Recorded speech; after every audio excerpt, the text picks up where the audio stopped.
Et si on vous demandait de rester environ un tiers de votre vie, ou 25 années, dans un endroit sombre, où vous ne trouverez pas de nourriture, où vous ne bougerez pas, et où vous serez peut-être en insécurité. En même temps, vous trouverez dans ce dernier beaucoup de repos, de nouvelles aventures. Vous pourrez améliorer votre mémoire, votre capacité d'apprentissage et littéralement modifier votre cerveau et ses connexions, éliminer des déchets métaboliques toxiques, renforcer votre système immunitaire et en somme, vous éviter la mort. En fait, cet endroit existe vraiment et il s'appelle sommeil. Bonjour, dans cette vidéo, nous allons parler du sommeil, de ses phases et de sa régulation.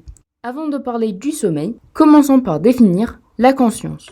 La conscience inclut deux concepts distincts. Les états de conscience qui font référence au niveau de vigilance d'une personne, par exemple être réveillé, somnolent, endormi ou encore en coma, et les expériences conscientes, c'est-à-dire l'ensemble des expériences dont une personne est consciente. Et elle inclut les pensées, les sentiments, la perception, les idées, les rêves et le raisonnement, durant les différents états de conscience. L'état de conscience d'une personne est défini par deux choses. Par le comportement qui va de la vigilance et de l'attention maximale à l'état comateux, et par l'activité cérébrale électrique qui peut être enregistrée par un électroencéphalogramme. Une électroencéphalographie est un examen qui permet d'enregistrer l'activité électrique cérébrale. Cette activité est représentée par les différents signaux électriques, notamment les potentiels d'action ou les potentiels postsynaptiques gradués de neurones, surtout ceux qui sont retrouvés dans le cortex près de la surface du cerveau. Pour réaliser un EEG, une vingtaine d'électrodes sont placées à divers endroits du cuir chevelu. Ces électrodes sont reliées à un appareil qui enregistre les différences de potentiel entre les différentes régions du cerveau. L'EEG ne mesure pas l'activité électrique ou le potentiel d'action d'un seul neurone, mais plutôt les activités ou les potentiels gradués synchrones de plusieurs neurones du cortex. C'est-à-dire que les potentiels postsynaptiques additionnés de plusieurs centaines de neurones sont enregistrés. Ces signaux électriques ont pour principale origine les cellules pyramidales du cortex et le EEG enregistrera donc les potentiels postsynaptiques dans leurs dendrites. Les tracés électroencéphalographiques résultants seront représentés par des ondes cérébrales groupées en 4 classes selon leur fréquence.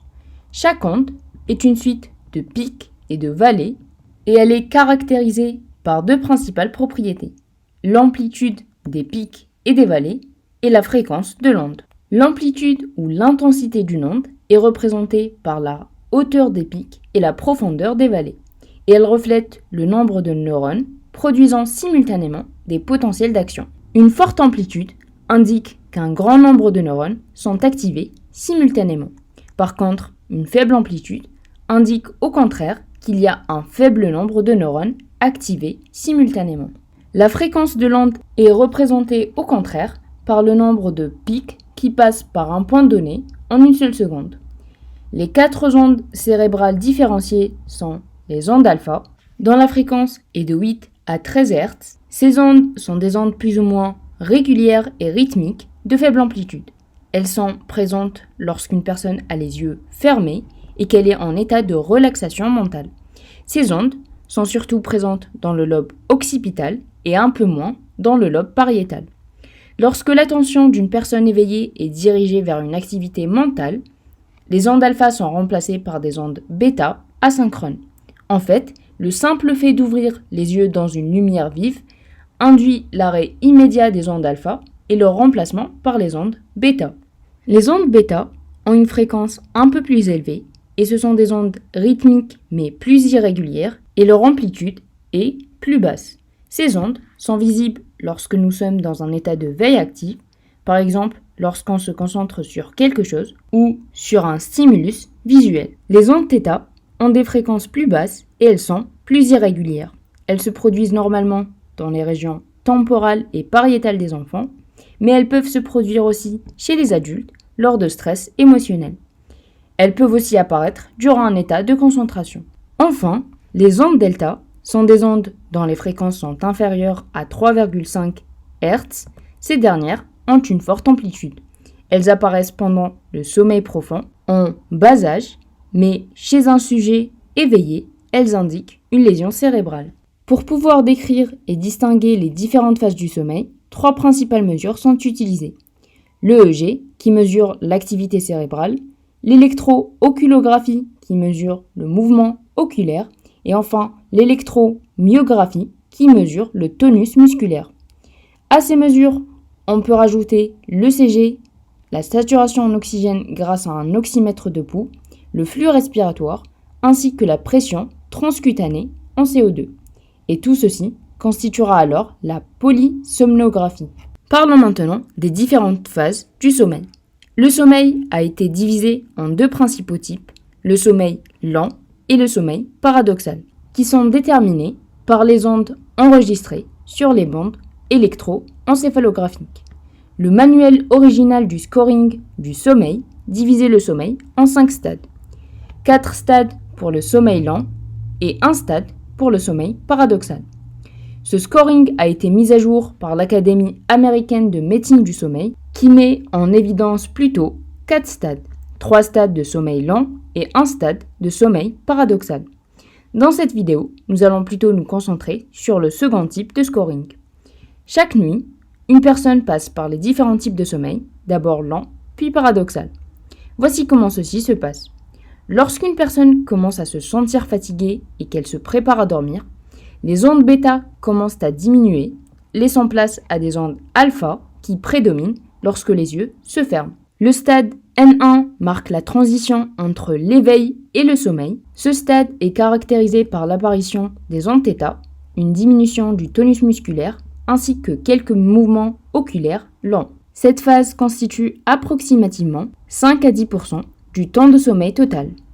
Le stade N2 constitue ce qu'on peut considérer comme le premier vrai stade de sommeil. Il est caractérisé sur l'EEG par l'apparition d'ondes caractéristiques, les fuseaux du sommeil qui sont des ondes dont la fréquence est de 12 à 14 Hz et qui persistent pendant environ 0,5 secondes et peuvent atteindre 1 à 2 secondes.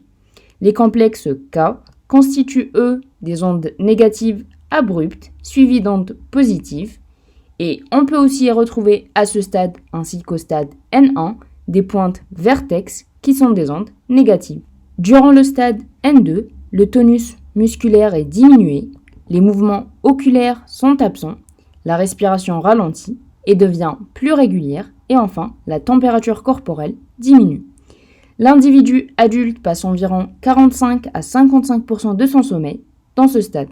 L'EEG montre que dans les 30 à 45 minutes qui suivent l'endormissement, une personne passe déjà par les 2 premiers stades de sommeil.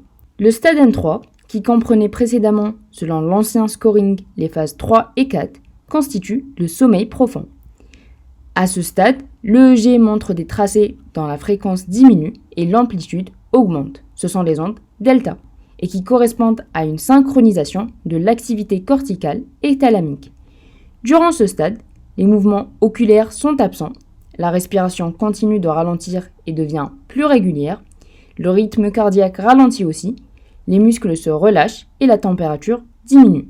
Environ 15 à 20% de la nuit chez les adultes est passée dans ce stade. Environ 90 minutes après l'endormissement, l'EEG change de façon soudaine, il devient très irrégulier et se stabilise ensuite pour former une onde de haute fréquence et de faible amplitude, semblable à celle du réveil, formant l'onde alpha, signe d'une activité cérébrale désynchronisée. C'est le dernier stade d'un cycle de sommeil et il est représenté par le sommeil paradoxal. Cette phase est caractérisée par une augmentation de la température corporelle, des fréquences cardiaques et respiratoires, de la pression artérielle. Dans cette phase, le cerveau consomme une énorme quantité de glucose. En fait, elle augmente de 30 à 40% par rapport à l'état de veille. De plus, elle est caractérisée par un déplacement rapide des yeux sous les paupières. C'est pour cela que le sommeil paradoxal est aussi appelé MOR, pour mouvement oculaire rapide ou REM en anglais. La plupart des muscles squelettiques sont temporairement paralysés. Et comme durant cette phase, nous rêvons, cette paralysie permet d'empêcher qu'on fasse durant le sommeil les mêmes mouvements qu'on fait en rêve. Nous pouvons aussi rêver lors du sommeil lent Mais à la différence des rêves qui se font dans la phase du sommeil paradoxal, les rêves du sommeil lent sont associés à moins d'activité musculaire et ils ne sont généralement pas mémorisés. La phase du sommeil paradoxal dure de 5 à 30 minutes et constitue environ 25% de la durée totale du sommeil. À partir de là, un autre cycle de sommeil recommence par l'alternance de sommeil lent et paradoxal, le passage du sommeil des stades N2 et N3 du sommeil lent au sommeil paradoxal, ensuite répétition des stades N3 et du sommeil paradoxal et ainsi de suite, jusqu'au réveil. Chaque cycle de sommeil dure environ 90 à 120 minutes et il existe environ 4 à 5 cycles par nuit. Le temps passé dans le stade N3 est généralement plus lent au début de la nuit, alors que le sommeil paradoxal est plus lent à la fin de la nuit. Avec l'âge, le temps passé dans les phases du sommeil paradoxal diminue progressivement. Elle est en fait de 8 heures pour un nouveau-né, 2 heures pour un individu de 20 ans et 45 minutes pour un individu de 70 ans. Parlons maintenant du rythme circadien du sommeil. L'alternance de l'état de sommeil et de l'état de veille, comme nombreux mécanismes physiologiques du corps humain, suit un rythme naturel de 24 heures, le rythme circadien. Ce rythme circadien permet au corps de s'adapter à son environnement, et ceci en se basant principalement sur la détection des variations des niveaux de lumière. Par l'intermédiaire de récepteurs spécifiques retrouvés au niveau de la rétine, représentés par des types spécifiques de cellules ganglionnaires, qui se dépolarisent en présence de lumière en sécrétant de la mélanopsine. Leur axone se projette ensuite vers le noyau suprachiasmatique qui constitue le centre de contrôle circadien des fonctions homéostatiques. À partir de là, il y a activation de neurones sympathiques préganglionnaires au niveau de la corne latérale de la moelle épinière thoracique. Ces neurones vont entrer en contact avec des fibres postganglionnaires qui projettent vers la glande pinéale. Cette dernière sécrète de la mélatonine qui va se fixer sur des récepteurs spécifiques au niveau du noyau suprachiasmatique pour influencer le cycle sommeil-réveil. De plus, l'envie de dormir ou la propension au sommeil dépendent de plusieurs facteurs. Les deux principaux facteurs sont représentés par la dernière période complète de sommeil et le rythme circadien, c'est-à-dire que l'envie de dormir est divisée en deux processus. Le déficit de sommeil et qui constitue le processus S ou pression de sommeil s'accumule lentement sans sommeil et se dissipe avec le sommeil, et une rythmicité circadienne de l'éveil qui constitue le processus C ou circadien.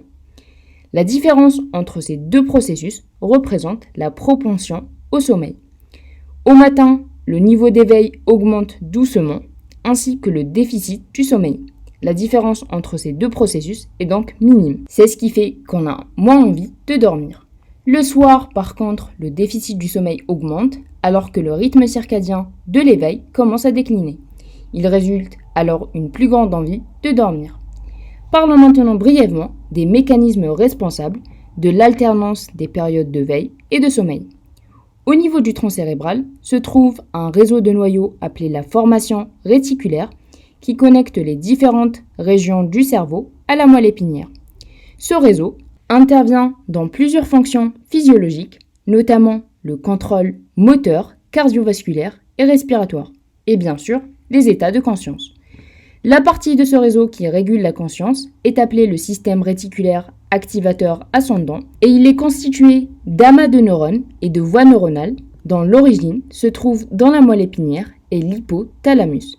L'activation et l'inhibition de ces groupes permet l'alternance des états de veille et de sommeil. L'état de veille est caractérisé par l'activation du cortex et du thalamus par le système réticulaire activateur ascendant. Les neurones qui ont une origine dans le tronc cérébral libèrent des neurotransmetteurs tels que la noradrénaline, la sérotonine ainsi que l'histamine où ils augmentent l'activité synaptique excitatrice. L'acétylcholine a aussi une même fonction. D'autres molécules qui interviennent dans le maintien de l'état de veille sont les orexines, appelées aussi hypocrétine. Le sommeil est caractérisé par d'autres voies d'activité neuronale. La plus importante est la décharge active de neurones dans le centre du sommeil, qui est un groupe de neurones retrouvés au niveau du noyau préoptique ventrolatéral de l'hypothalamus. Ces derniers libèrent le neurotransmetteur GABA, qui inhibe les neurones du tronc cérébral et de l'hypothalamus, associés à l'éveil et la vigilance. La libération de l'acétylcholine, elle, varie selon les différents stades de sommeil. Elle diminue durant le sommeil lent et augmente pendant le sommeil paradoxal, où elle facilite la communication entre le thalamus et le cortex. La transition vers l'état de veille est favorisée par 3 principaux mécanismes qui influencent les cellules sécrétant de l'orexine. D'abord, le déclenchement de potentiel d'action à partir des neurones suprachiasmatiques, les indicateurs de bilan énergétique négatif. Par exemple, lorsqu'une personne subit un jeûne prolongé, la concentration de glucose sanguin est diminuée, les concentrations plasmatiques en gréline augmentent, la gréline qui est l'hormone de stimulation de l'appétit. Ceci induit une stimulation de la libération de l'orexine, permettant alors de rester éveillé pour chercher la nourriture notamment. Enfin, les états émotionnels signalés par le système limbique. Par exemple, lorsqu'on est énervé, on ne peut pas dormir. Le sommeil, lui, est favorisé par d'autres facteurs, notamment l'accumulation d'adénosine dans le corps, qui induit une diminution de la libération d'orexine. Récapitulons. Le sommeil est un mécanisme physiologique indispensable pour la vie humaine. Ainsi, une privation de sommeil peut induire la mort d'un individu. Le sommeil est divisé en 2 principaux types, le sommeil lent et le sommeil paradoxal, qu'on peut distinguer selon les ondes électroencéphalographiques enregistrées. L'alternance entre l'état de veille et le sommeil suit un rythme de 24 heures, appelé rythme circadien. Voilà, c'est tout pour aujourd'hui. J'espère que la vidéo vous a plu. Si vous avez des questions, n'hésitez pas à les mettre dans les commentaires ou à me les envoyer sur mes réseaux sociaux. Et à la semaine prochaine.